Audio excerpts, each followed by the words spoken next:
દેવું ઉતારવા પતિએ જ પત્નીની કારની કરી ચોરી, પોલીસે ભાંડો ફોડીને કરી ધરપકડ। સુરતના ઉધના વિસ્તારમાં અજીબોગરીબ કિસ્સો સામે આવ્યો છે। ઉધના પોલીસ ચોપડે નોંધાયેલ કાર ચોરીના ગુનામાં મહિલા પતિ દ્વારા જ કાર ચોરી કરાવવામાં આવી હોવાનો ઘટસ્ફોટ થયો છે। ઉધના પોલીસ મથકેથી મળતી જાણકારી અનુસાર ઉધના પોલીસ મથક હદ વિસ્તારમાં રહેતા કંચનબેન રાજપૂત દ્વારા ઉધના પોલીસ મથકમાં કાર ચોરીની ફરિયાદ નોંધાવવામાં આવી હતી। કંચનબેને ઉધના પોલીસ ચોપડે આપેલી ફરિયાદમાં જણાવ્યા અનુસાર 30 જાન્યુઆરીના રોજ મોડી રાત્રિના સમય દરમિયાન તેમના ઘર બહાર પાર્ક કરેલી સ્વિફ્ટ ડિઝાયર કાર અજાણ્યો ચોર શખ્સ ચોરી કરી ભાગી ફરાર થઈ ગયો હતો। કંચનબેનની ફરિયાદના આધારે ઉધના પોલીસ દ્વારા ગુનો નોંધી તપાસ હાથ ધરવામાં આવી હતી।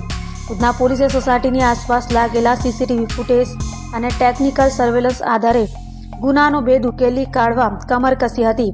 દરમિયાન પોલીસ તપાસમાં કારની ચોરી કોઈ અજાણ્યા ચોર શખ્સે નહીં પરંતુ મહિલાના પતિ દ્વારા જ ચોરી કરાવવામાં આવી હોવાનો ખુલાસો થયો હતો। અને ત્યારબાદ 22મી જાન્યુઆરીના દિવસે રામ મંદિર અને બાદમાં 26 જાન્યુઆરી આ રાષ્ટ્રીય તહેવારો નિમિત્તે મહેરબાન સીપી સાહેબ, જોઈન્ટ પોલીસ કમિશનર બાબાન સમીર સાહેબ અને ડીસીપી ગઢવી સાહેબ દ્વારા મળેલી સૂચનાના આધારે સી ડિવિઝન વિસ્તારના પોલીસ સ્ટેશનોમાં ડી સ્ટાફ અને અન્ય સ્ટાફ મારફતે શકમંદ વાહનો, શકમંદ ઇસમો અને શકમંદ જગ્યાઓ ચેક કરવાની કાર્યવાહી ચાલુમાં છે। આ દરમિયાન ગઈકાલે એક ફરિયાદી નામે કંચનબેન ગોવર્ધનસિંહ રાજપૂત એમણે એવું જાહેર કરેલું કે એમની સ્વિફ્ટ ડિઝાયર કાર જે છે એ 6મી તારીખે રાત્રે 11 વાગ્યાથી 7મી તારીખના સવારના 4:30ની વચ્ચે એમના ઘર પાસેથી ચોરાઈ ગયેલ છે।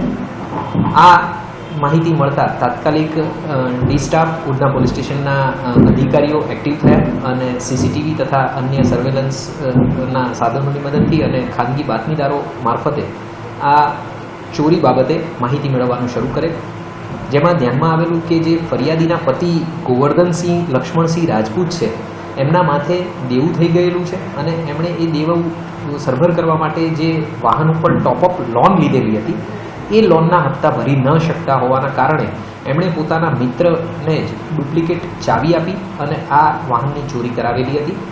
તાત્કાલિક ધોરણે સર્વેલન્સ સ્ટાફે આ જે મુખ્ય આરોપી છે જે ફરિયાદીના પતિ જ છે ગોવર્ધનસિંહ રાજપૂત એને જે ચોરાયેલી કાર છે એની સાથે અટક કરેલો છે અને એમના જે મિત્ર છે જેણે આ ચોરી કરાવેલી હતી જેનું નામ ઇકબાલ ખાન પઠાણ છે એની અત્યારે હાલ શોધ ચાલુ છે અને આ રીતે આ ગુનો ડિટેક્ટ કરવામાં આવેલો છે।